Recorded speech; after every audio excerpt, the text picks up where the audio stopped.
Good evening. I'm Joe Nye, and I want to welcome everyone to this special event, which has many sponsors, but is particularly part of a conference that's being organized by Steve Kelman, John White, and Ash Carter as part of a Harvard-Stanford Defense Project. And we're very fortunate to have, in addition, sponsorship from the Student Advisor Group of the Institute of Politics and the Harvard Radcliffe Black Student Associations and the Association of Black Radcliffe Women, as well as the Kennedy School Black Caucus. Our speaker tonight is Frank Raines. Frank Raines, since 1996, has been director of the Office of Management and Budget in the Clinton administration, and in that role is widely credited for his bipartisan effort and pragmatism in closing the 1997 balanced budget deal. Before joining the Clinton administration, Frank served as vice president of Fannie Mae, the Federal National Mortgage Association, and there he was instrumental in creating Access, a program that was designed to increase minority participation in Fannie Mae's $380 billion plus securities business. He also created Fannie's Neighbors, or Fannie Neighbors, a program that helps low-income home buyers qualify for mortgages. And to the great loss of the Clinton administration, he recently announced that he'll be leaving the helm of OMB to return to Fannie Mae as chairman and chief executive officer. During the 1970s, Frank Raines served as associate director of OMB under President Carter before joining the New York investment banking firm of Lazard Frères. He's no stranger to Harvard, having earned his undergraduate degree here and also a degree from Harvard Law School. He attended Magdalen College at Oxford as a Rhodes Scholar, and his first job when he came back into the workforce was an assistant to Senator Patrick Moynihan during Moynihan's tenure as an advisor to Nixon and President Nixon in the Nixon administration. Frank Raines has also served as president of the Board of Overseers of Harvard, a very distinguished role, but speaking parochially, I say we're most proud of him for the fact that he is chairman of the Kennedy School's Visiting Committee. And we're delighted to have him here to talk to us tonight about this whole area of defense reform and budgetary matters. Please join me in welcoming Frank Raines.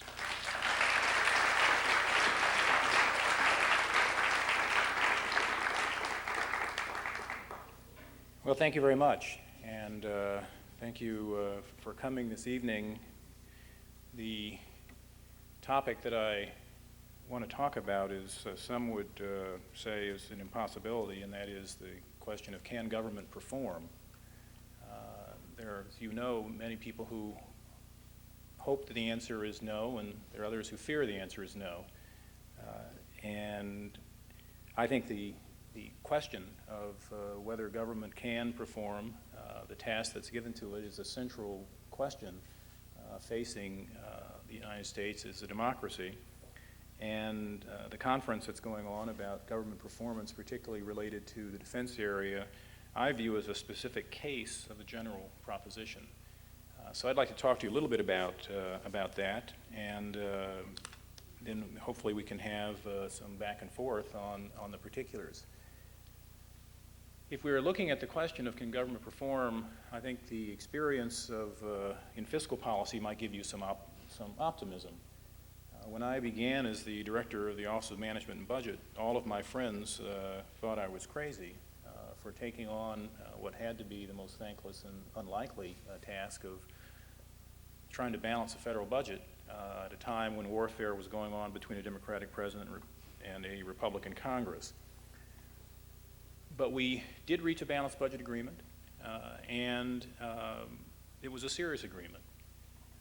We were able to cut essentially $1.2 trillion from the spending by the federal government over a 10-year period, made up of about $500 billion in discretionary spending, about $500 billion in mandatory spending, and over almost $150 billion in interest that wouldn't be paid out.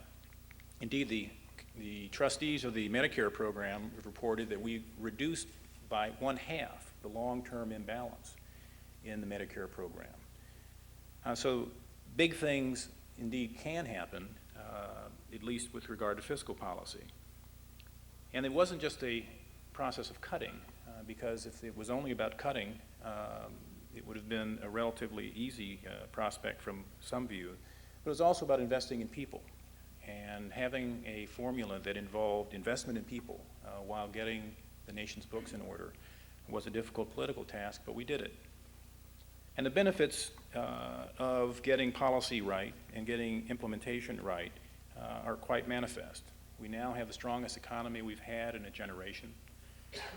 Some of you may think that unemployment below 5% is a natural state, but for many of us, we thought we'd never see it in our lifetime. Inflation, 1.2%. The GDP inflator just announced today, 0.9%.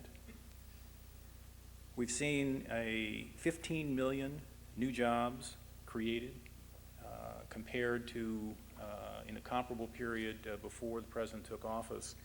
We saw jobs either stagnant or declining. So the prospect of successes are there, but balancing the budget, getting the budget right, in some ways is a much easier proposition than performance on the ground, performance that affects real people, things that change in reality. In this budget, we had a $24 billion program to extend health care coverage to kids, to cover 5 million kids who don't have health care coverage. Passed, signed by the president. And some would treat it as done. But not one kid is covered now, because that program has now got to be implemented in 50 states. And the proof is in the implementation of that program. So the focus that the media might put on successes, and we surely want to treat the balanced budget as a success, in some ways understates the grave problem of actually getting things done in an organization as large as the federal government. Our prospects of success in using the government as our means of collective action, and whatever our political views, there are some things that all of us will agree we can only achieve collectively and not atomistically by ourselves. There are certain realities that are going to govern that over the next several years. One is that we have a small government. It's going to remain a small government. And indeed, the era of big government is over. Now, you will hear quite often people will say, well, what do you mean a small government? Sometimes I say that to business groups and they look at me like I've lost my mind, because all they ever hear about is how government's getting out of control and taxes are spiraling so high that you cannot deal with it. But indeed, we have the smallest government of any industrialized nation. We spend about 30% of gross domestic product on government. Unfortunately, now we also collect about 30% of GDP and revenue, which is fairly new. If you compare that to major European countries, most of them are in the mid-50s. France and Germany being in 52 or 54%. The closest country to us is Japan. Spends about 37% of GDP on government. And they don't have a large military establishment. So we have a small government, and it's gotten smaller. When the president took office, we were spending over 22% of GDP on the federal government. We're now down to about 20. And if trends continue, we will see that go down to about 19% of GDP. So we have a small government, and I would expect that it's going to remain small over the coming decade. There's also another truth, which is that most of the vibrancy and vitality that we see in this country, we find in the private economy. We've seen a revitalization of our private sector that has made it a competitor in the world again from an economic standpoint. But we also see a cavalcade of innovation coming from new technologies, new discoveries that is driving knowledge and driving our ability to affect our world. There was a time, and particularly in the post-war era, when you would have associated that kind of innovation with government. It wasn't the private sector that put a man on the moon. It was the government. Civil servants ran that program. But we are not seeing that that vibrancy is coming from the government. It's coming from the private sector. So these two things, small government and a vibrant private sector, I think are going to be the realities that will guide where we go in the future. And our biggest challenge as we look to the questions of performance and actually having an impact, is a challenge that's easy to state and difficult to achieve on a consistent basis. In order to get the most out of the private sector and of government, we have to find a way for them to work better and work better together. And one thing we don't have is very good practice in making that happen. One of our problems is that we in government spend so much time on policy. Indeed, this school is known for its focus on policy. Even though management is clearly part of the curriculum, the most exciting things are policy, and indeed it reflects the priorities in Washington. All of us love to debate policy. What should we be doing? We now debate the budget over 13 months because 12 months wasn't enough. And this year we could be debating the budget much longer than that. And we get a sense of satisfaction from the debate on policy. But we are spending too much time on policy and not enough time on implementation. We spend too much time on the marginal dollar and debating who gets the next dollar, and not enough on the 99% of the budget that's considered in the base. And by focusing only on that margin, we eliminate any thought about things such as continuous improvement. How do we continuously improve the base? Because all of our attention is going to discontinuous improvement. How can I do something brand new that will make things better? And the more that we focus on discontinuous change, the less opportunity there is to deal with the great bulk of that $1.7 trillion that is being spent every year. We need a greater focus on execution. And what do I mean by execution? I mean the implementation of policy, not just its creation. I mean reducing the cost of implementation so that you can get more, particularly by reducing overhead, by cutting the cost of support, by eliminating cost of logistics, by reducing transaction costs.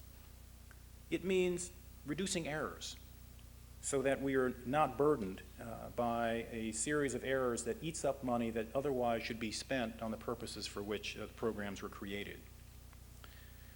In short, what we really are looking for is the capability over the long run to obtain extraordinary performance. But what we want to get is extraordinary performance from ordinary people. And many of you will see innovations led by extraordinary people, whether it's an extraordinary principal, an extraordinary military officer, an extraordinary business leader. And surely great leadership can cause great change and progress. But usually we just got ordinary people to work with. And what we have to find is how to make ordinary people perform in an extraordinary manner. Let me give an example for me that brought this home.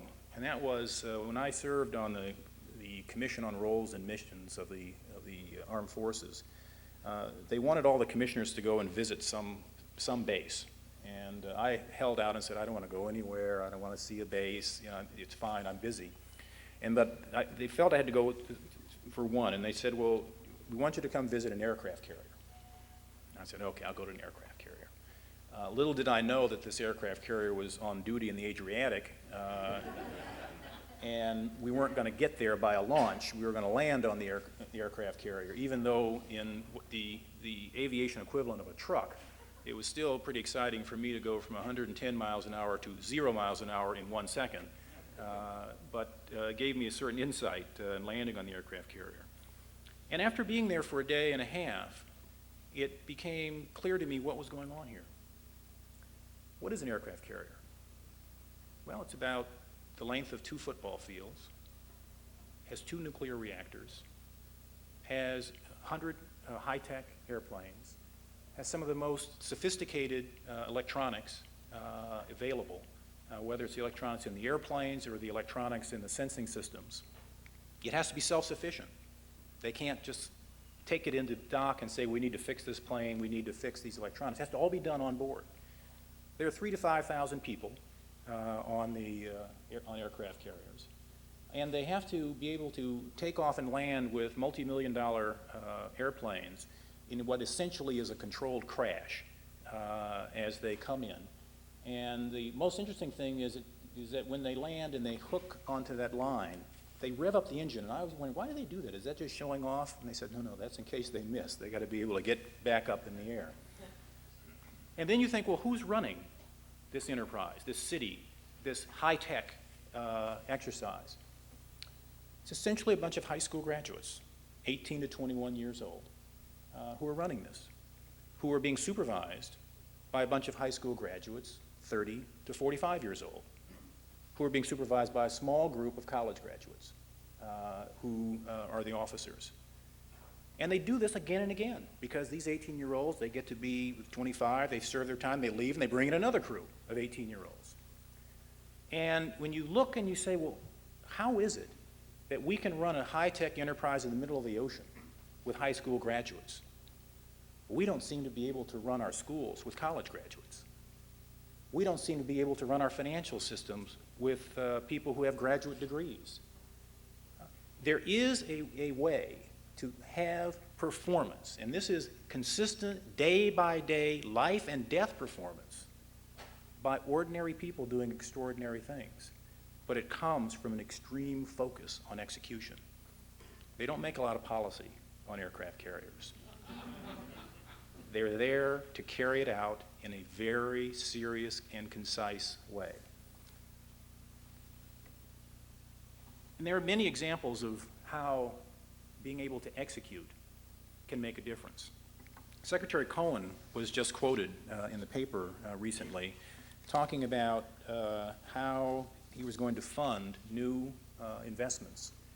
And it was very interesting. He didn't say he's going to go and call up his friend, the budget director, and ask for more money. What he said was this. He said he expects that well, the article says, Mr. Cohen said he expects $21 billion in savings, money which he said would pay for 450 new advanced fighter planes or 2 new aircraft carriers, for example. If we don't get these kinds of savings, then those programs will have to be cut back or canceled. There are no easy choices anymore. He wants to fund his new development out of making cost reductions in his base. It's not, that's a given. You've got to give me more money so I can go out and buy things. It is, I have to execute differently and more cheaply to be able to afford the defense program that he believes the nation needs. And that example can be repeated in many places. There are 3 million kids who qualify for the Medicaid program who are not covered. 3 million kids who can have health care coverage without any vote in Congress, without appropriating any more money, if we can find a way to have that program be simplified enough to reach out to these families and kids and cover them with an existing program that is an entitlement. We have 3 to 4 million people who could be covered by the food stamp program if we can do the same thing. The Medicare program, its recent audit shows, makes errors in about 7 to 16% of all of the payments that are made through the program each year. That's $12 to $28 billion is paid either for claims that were either not medically justified, inaccurately portrayed, or otherwise erroneous.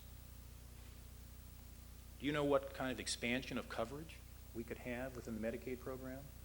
We're now debating a proposal made by the President that essentially has a cost of about $2 billion to extend coverage to early retirees under the Medicare program.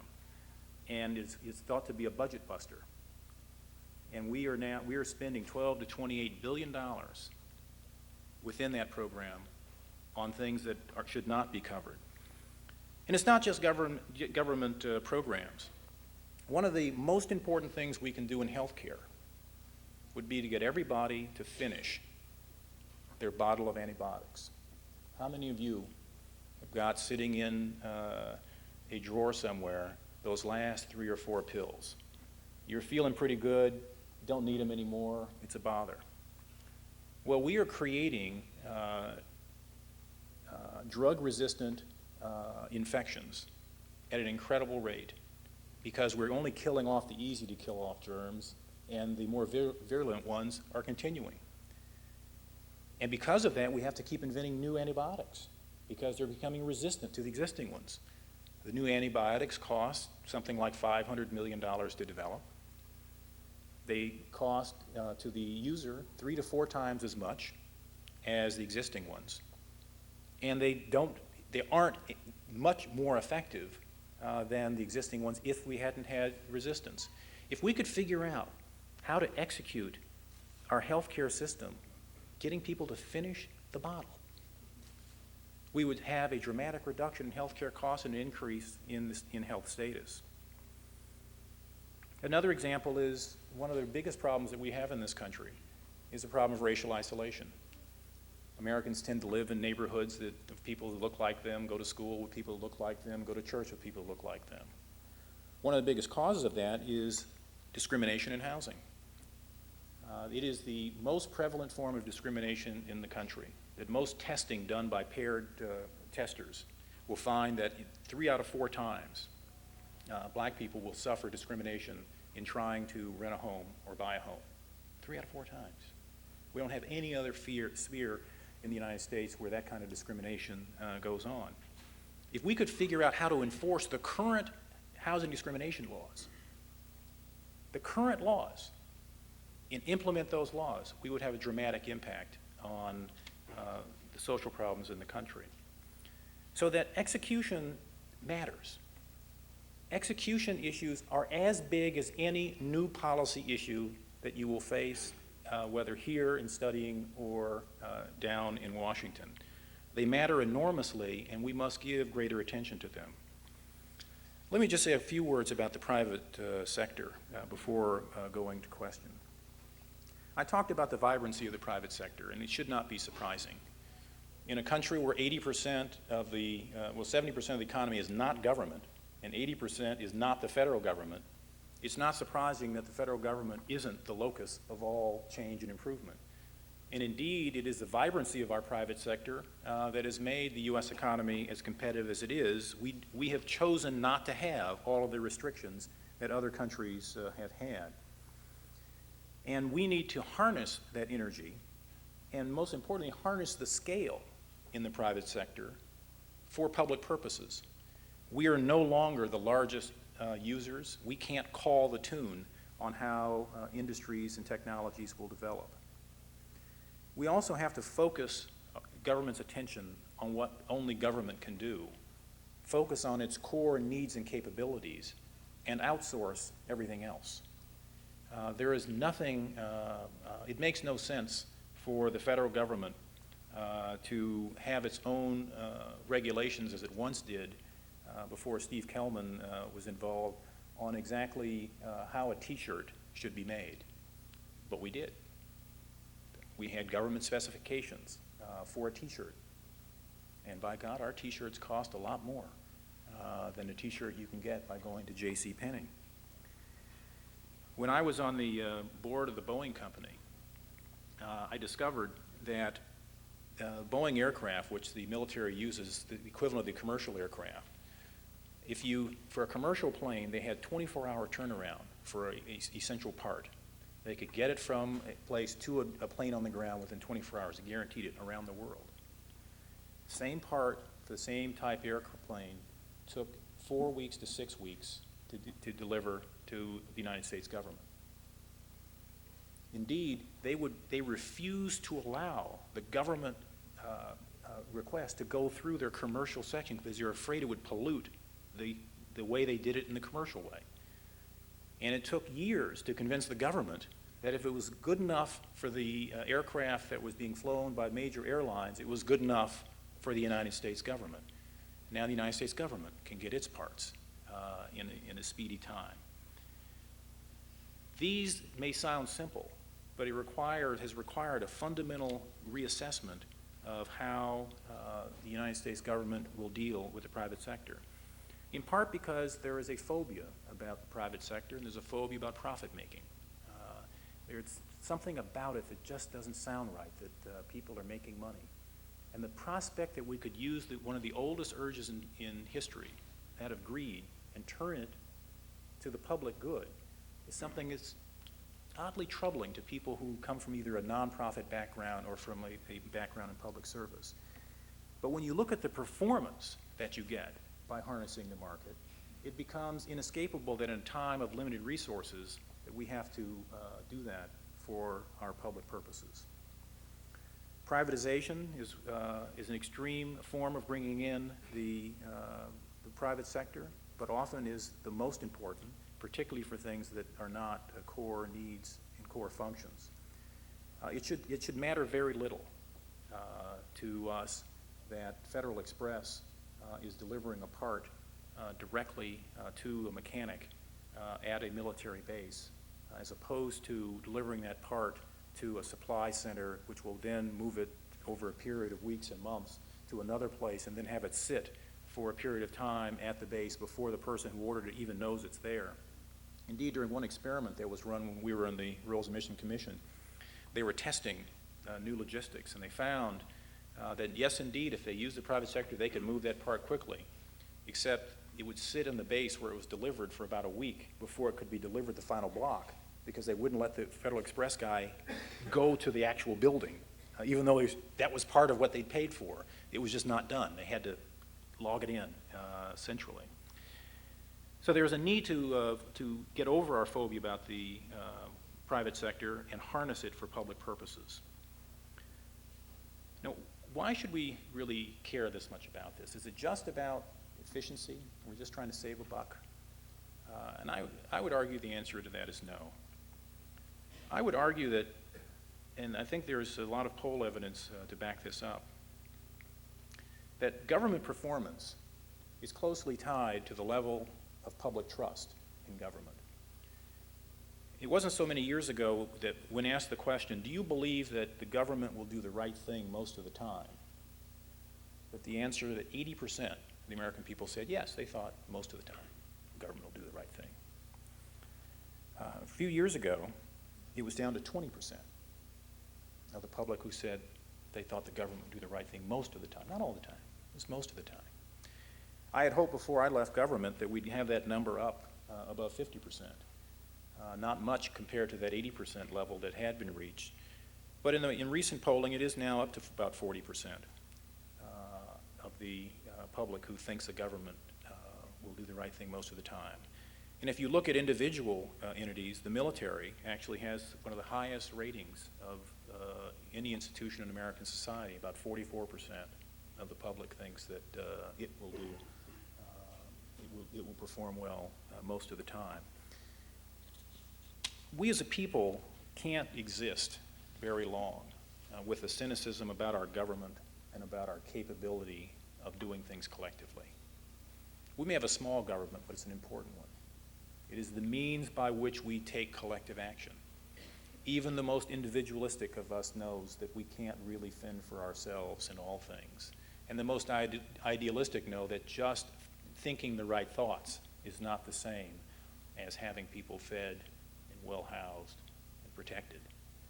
We must have a government that can work.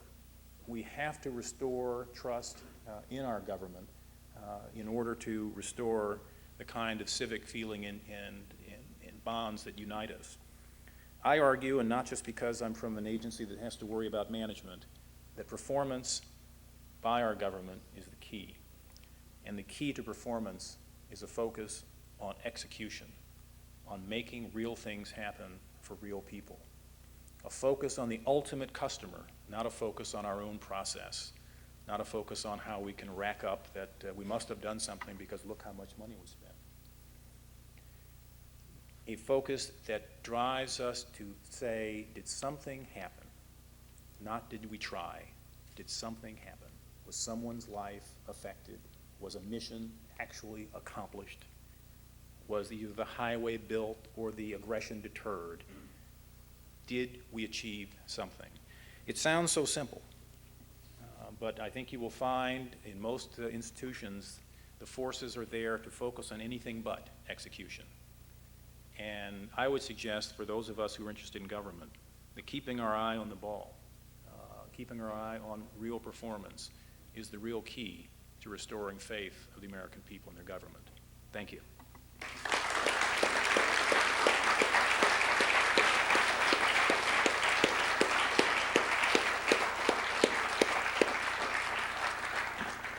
Thank you, Frank.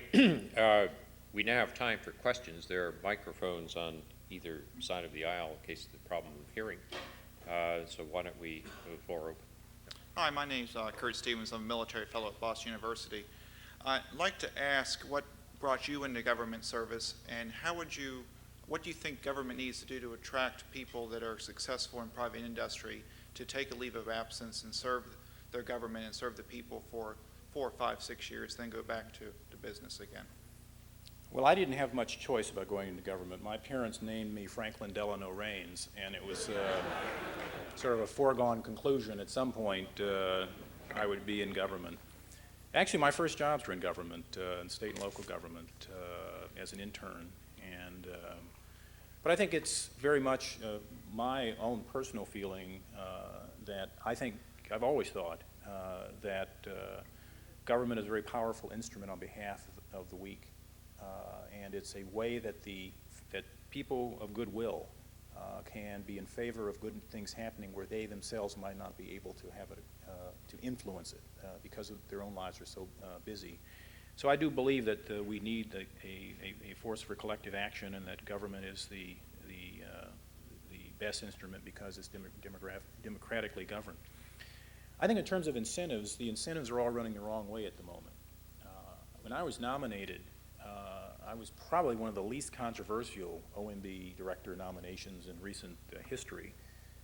As far as I could tell, there was no one who opposed my nomination. It took 5 months for me to go from the president announcing me as his choice to being confirmed. And I'd already skipped. It only took about 3 days for them to ask me to do it. That normally takes another 6 months for the vetting process. And so we will ask people, are you willing to serve? And it will be at least a year before they will ever be able to start serving. And the kinds of investigations that go on now are just unbelievable. I mean, they ask questions that have really just accreted over time. Whatever problem anyone had, whether it was a babysitter, now the current thing is you have to show what the tax ID number of your, if you have a lawn service. Now, surely somebody didn't pay the Social Security for a lawn service. Now, everyone has got to go out and find this. The process has become such that any well-informed person probably wouldn't do it. And we sort of were relying on people not really knowing how bad it is to subject themselves to this process. Because I thought I pretty much knew, and I was stunned at how much it had changed over the years. We need to clarify that. We have got to get past the point that people we want people who are in the real world to serve, but we don't want them to have any trappings of having ever been in the real world. I mean, let me give you one example, and there's a rule that I call the Bob Rubin rule that was added to the ethics regulations. Most people believe that if you've got, let's say whatever the number is, $10,000, $15,000, you've got a financial interest that matters. And therefore, if you own that amount of money, pick any number, whatever level you think might affect someone's judgment. If someone has a financial interest there, tell them, disclose what it is you own. But that's not our rules. Our rules are you must tell us within, is your interest within $200 to $500? Is it $2,000 to $5,000? And it used to go up to $1 million of what the value was, as though the conflict of interest was any different when it was at $900,000 or $50,000 or $5,000. If it's a conflict, it's a conflict. Well, then Bob Rubin came along, and he filed, and the reporters didn't get all the detail they wanted. So now they have new categories. They also have $1 million to $5 million, $5 million to $10 million, and you look at this and you say, what does this have to do with ethics? This has to do with voyeurism. It has nothing to do with ethics. Does it really matter at that level? And that's the kind of thing that we've got to get away from, this sense that we have to strip search people and expose all of their dealings and put them through this incredible paperwork grind, which is just demeaning. So I think there's a lot we have to do around the appointment process. If we do that, I think there are a lot of people who will answer the call to serve. When the President of the United States asked me if I would do this, my first instinct was yes, and I had to then figure out how to make it happen. My first instinct was not, are you crazy? And I think there are a lot of people who will respond, but we've got to clear out a lot of this underbrush. Frank, I can't help or can't resist pressing you on your own point from policy to implementation. You say the policy should be changed. How would you implement it? In other words, how would you change the appointments process? What I would do is move very dramatically to simply identifying conflicts and describing them, not trying to eliminate them.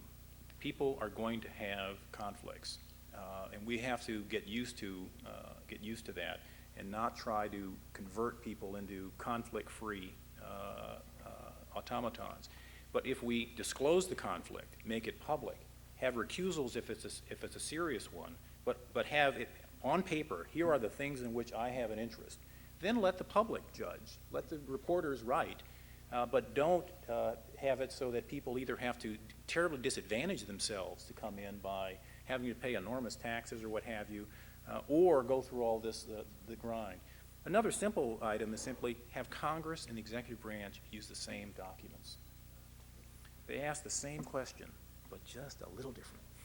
And it can cost you enormous, I mean, anybody, it can cost an enormous amount of money just simply doing the documents 2 or 3 different ways. It's really a re-engineering problem.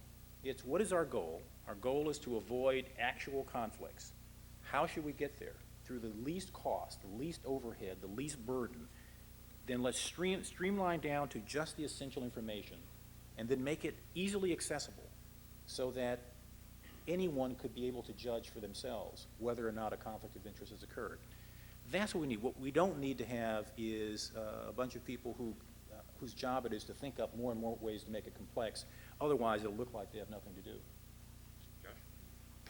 You made the point of how important it is to get effective execution, all the more so if it's within an environment of confusing or hampering policies. That usually takes leadership. You made the point of increasing trust. That usually takes leadership. You made the point of getting extraordinary performance from ordinary people. That takes leadership. You just told us how difficult we make it to attract leaders, and yet we get good ones occasionally. That's all preamble. My question of you is this. In the private sector, if one is fortunate enough, given some challenges, to get good leaders, you'd never look for good leaders unless you had some expectation of continuity as a leader for more than a short burst of time. There's nothing personal in this question.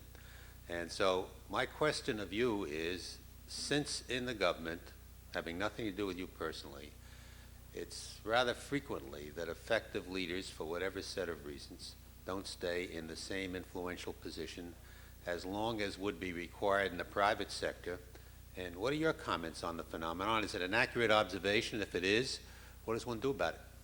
Well, I think it is accurate. When I came into this job, I thought that you had to be OMB director for at least 4 years to really have permanent the kinds of things that changes you'd want to make. And I still believe that's true. Indeed, as I said when we announced I was leaving, that but for this being a once-in-a-lifetime opportunity, I'd still be there, because I think it really does take that long. But the average tenure now of appointed officials is about 18 months, although President Clinton's cabinet actually has been one of the longer-serving cabinets. It's been actually fairly extraordinary. But it's about 18 months. It's not long enough. And if you add on, part of the reason I think that it seems so short, it doesn't seem that short from the nominee standpoint, because some of them believe that they had begun serving a year before that. But part of the difficulty, I think, is the people who believe they were being hired to make things happen and who find themselves in this endless policy swirl get burned out. I mean, it's very exciting to go up and talk on the Hill and testify and back and forth and leak things to the paper. And I mean, it's great. It's great excitement. But not everyone finds that give and take is what they were about. Some people thought they were being hired to actually do things, and they get burned out from it. And so I think there is a need to have to focus on longer term leadership of political officials. But by the same token, we may have too many political officials. I mean, one of the things that's happened, and there's a book been written about the thickening of bureaucracy, the increasing number of appointed policy officials in different layers and different programs. That wasn't always the case. Indeed, at OMB, we have a very thin layer of policy officials, and the bulk of our 500 people are career. And so one of the solutions is not to have as many appointed officials at as low a level within the organizations as we have. And if we do that, I think we can get a little more consistent leadership from the standpoint of the frontline workers. And we could sustain this movement among the political officials better. But we can't have both. We can't have lots of political officials and consistent leadership. That's not going to happen. So I would go, in a sense, go back to a day when we had more faith in our senior civil service to be the managers who are carrying out policies made by a much smaller group of policy officials. Thank you. I'm not a student. I'm a public. In particular, I'm consumer. So I will ask you two questions. Because of time, I will just incorporate them together. And maybe everybody knows the answer. I don't. What does it mean No, I know what does it mean CPI. I want to know who calculates CPI, CPP, and how they do it. Why I'm asking? As a consumer, I never saw anything going down. The price is going down. Food up, but not 1.7%. It's go 4, 5, 10, 30, whatever they wanted. So I learned something. That people, and that will be like a second question, that people, I don't know, you consider economics is science, I don't, but this is my opinion. But people use, we don't have now capitalism, it's corporation, it's corporate. I call it corporate socialism, you know that. Because people who are on the helm of that social corporate, they don't invest their own money. It's like in a communistic party. They're in charge. They're being there and receive money. And I have so many, from newspaper I get the knowledge. Somebody says that CPI should be even less, 1.7.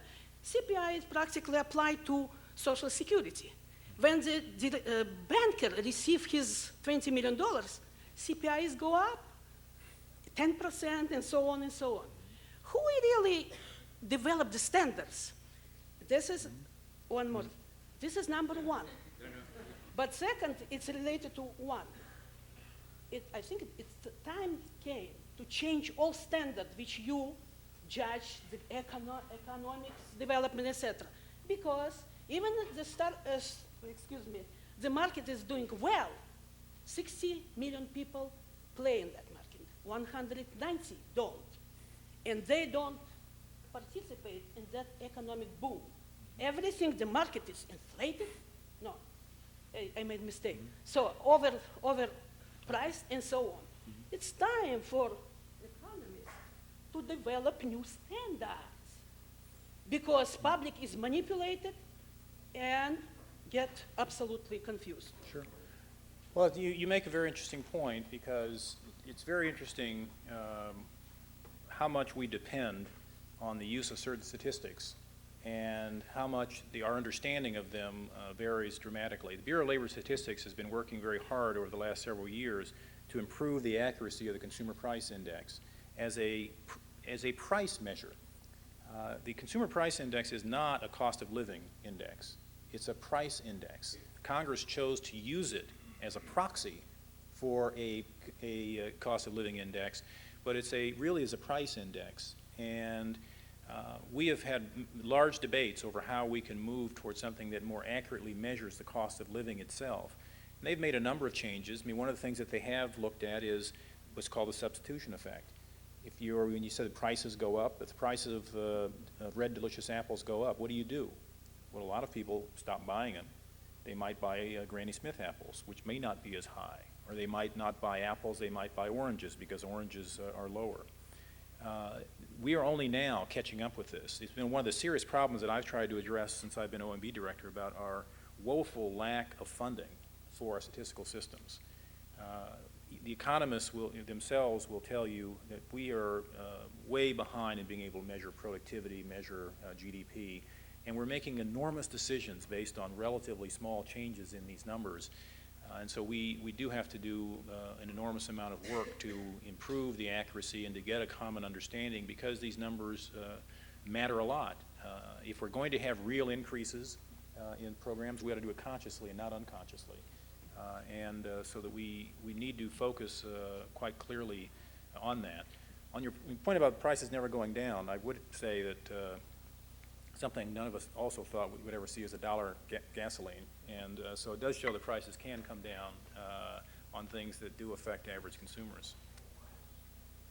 Hi, I am a student. I'm a junior at Wellesley College. My name is Jocelyn Benson, and I was wondering if you could expand a bit on what improvements can be made in regards to housing anti-discrimination laws, and what barriers are currently in place to prevent you from making those improvements. Well, we've got a proposal in this year's budget to try something out, to see if we can leverage beyond just simply enforcement. And that is to go into communities with testers and to do an index of discrimination and publish it. We would go into communities and say, in this community, discrimination happens 62% of the time. In this community, 22% of the time. In this community, 84% of the time. And begin to use public pressure on the local community, and because the local communities have the enforcement power under the Housing Act, and to use that kind of exposure of the problem as a tool to mobilize local opinion and do it differentially, to show that it doesn't have to be the same in every community. And very often that technique of exposing the problem has an enormous effect.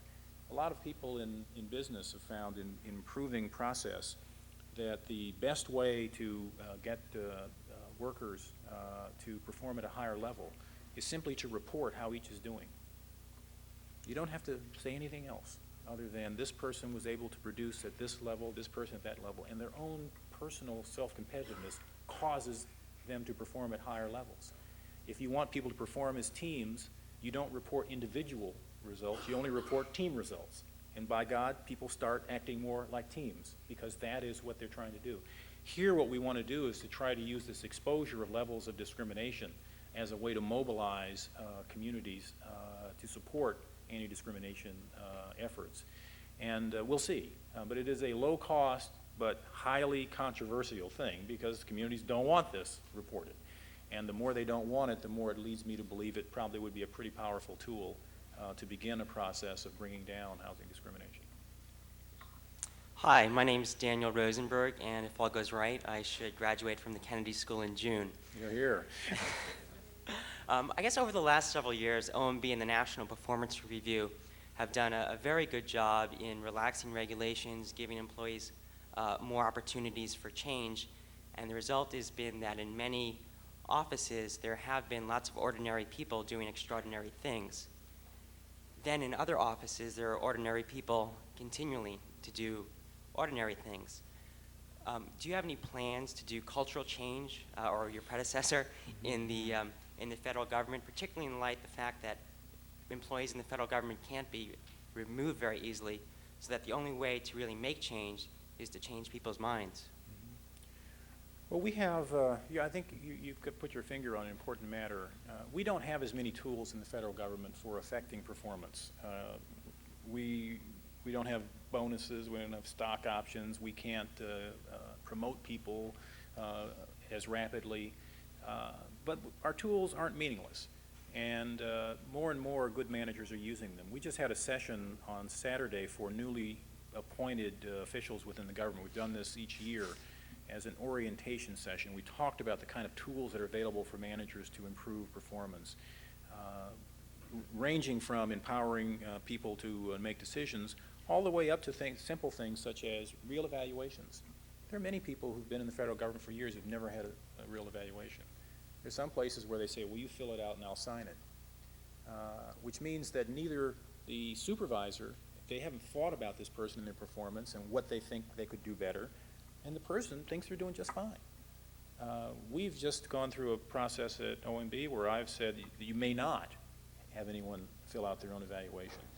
They have to do a self-evaluation. You must write up what it is you think they're doing well and where they could improve, and be specific about what the improvement would look like, not be more aggressive. But on this particular thing, you should be taking the leadership and making it happen. And then they have to sit down and talk about it. We then want to align the bonuses that we can give and the awards with these evaluations. So if this person doesn't look remarkable by reading their evaluation, why are we giving them an award? And we're not going to spread our awards around by saying, well, just be fair and everybody gets one. You get one this year and then you'll get one the next year, because that sends a non-performance signal as well. So we have some tools to do that. But the key thing, I think, is not to only think in terms of doing one big demonstration of how to change, but to really focus on continuous improvement. That you don't just go and change things once and it's changed forever, but try to establish an ethic of getting better all the time. Then you demonstrate that that can be done someplace, and then you point everyone else's attention to that. See, that's the way it's supposed to be done. And then try to use these incentives to move them that direction. My experience has been that most people want to perform at a high level. Sometimes they just don't know how. They really don't know what it looks like or feels like. They haven't seen anybody do it. There's nothing to emulate. You've got to provide that for them so that they know what it looks like and feels like and tastes like to be performing at a very high level. And when you do, you very often get extraordinary performance. Thanks for coming tonight. My name is Dan Rundy. I'm an MPP1, and I had a question about implementation and the use of management information technology. Obviously, over the last several years, there have been improvements in the use of management information technology in the federal government, but I'm wondering what you see as sort of the next steps in the process of continuing to improve the use of management information technology, and in what ways can management information technology be used in this improvement process that you've been discussing. Sure. Well, one of the first things I did when I became director of OMB was we issued a 2.5-page list of questions that people who wanted to have large information systems had to answer before we would fund them. And they've ultimately people start calling them the RAINS rules.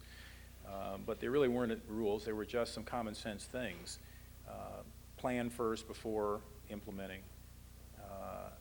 Do things in chunks where you can really deliver the functionality within a year. Re-engineer before you pave things with the information system, things like that. And I think we've killed every large development project. If we haven't, I'll try to get it done by the time I leave.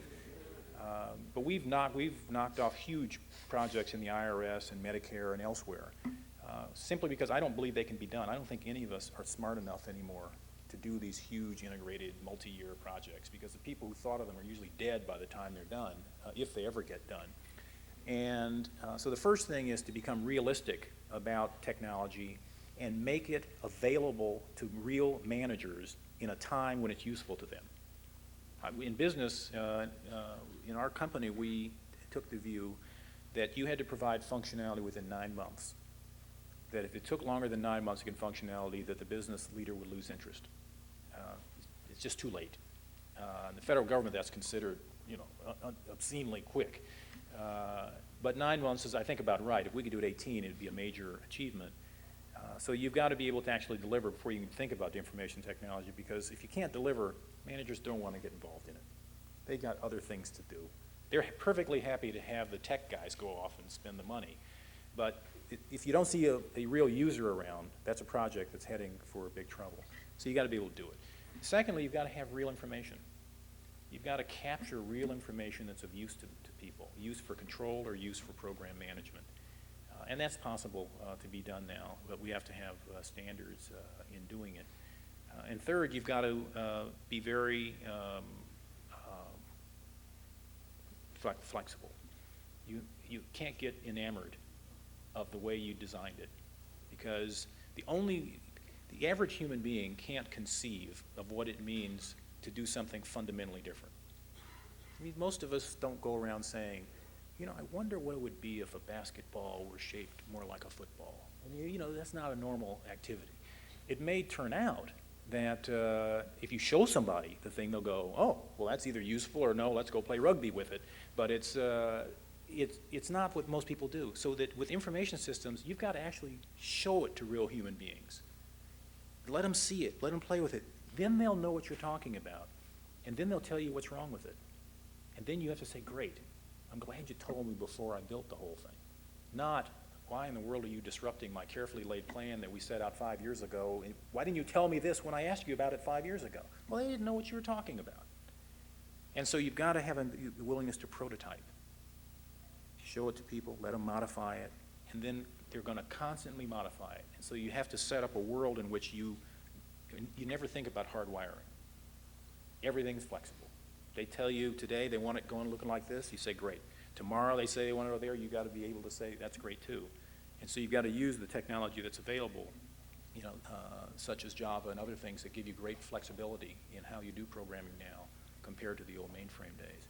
So it's a different way of thinking about it, but the most important thing is unless you can deliver, the rest of this doesn't matter because you will have lost them. Unless you can deliver functionality at some level, you will have lose the people who matter. We have one more question.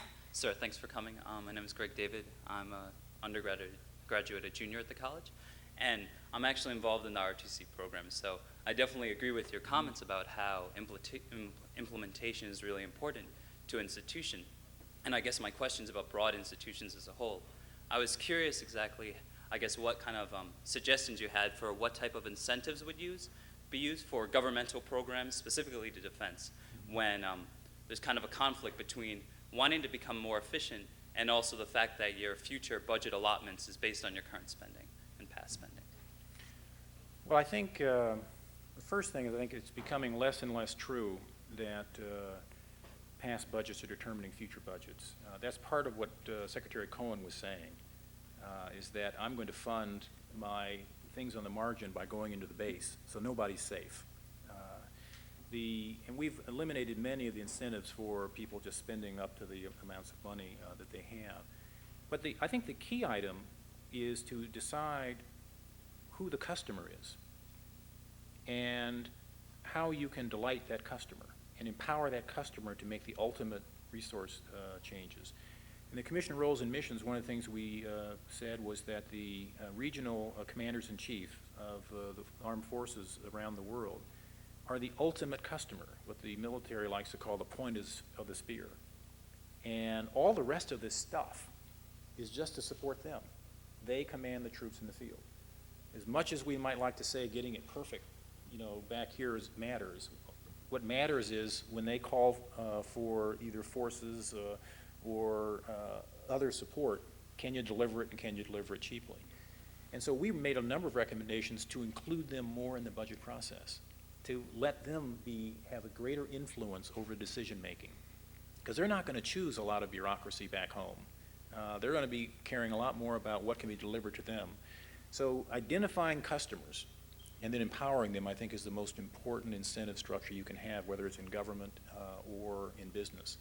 Because that's an organizing principle that people can join around. And one of the biggest problems in making change in institutions is, what is our organizing principle? What are we trying to achieve? Trying to do it cheaply, quickly,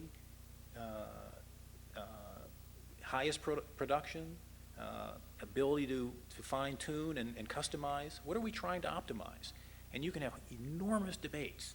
I mean, a school like this will have enormous debates about, do we want breadth or do we want depth? Do we want to have more students? Do we want to have a fewer, more select group of students? Do we want to teach entry level? Do we want to teach practitioners? I mean, enormous things that can pull you back and forth. You need something for any institution that says, here's what we're coalesced around. And I would suggest that for most organizations, coalescing around identify a customer and make sure that that customer is happy, that is a way of organizing large organizations to succeed. And I think that's partly what I think, and I think there's been some movement in this way, the empowering of the vice chairman of the Joint Chiefs and the sinks, I think has had a salutary effect in moving money out of infrastructure, out of bureaucracy, and more towards support in the field. Thank you. Frank, every time I hear you speak about government or anything, I am struck by the extraordinary mixture of lucidity and common sense. It will be sorely missed in the government, but it'll make us all want to buy Fannie Mae stock. Thank you. Very good. As always.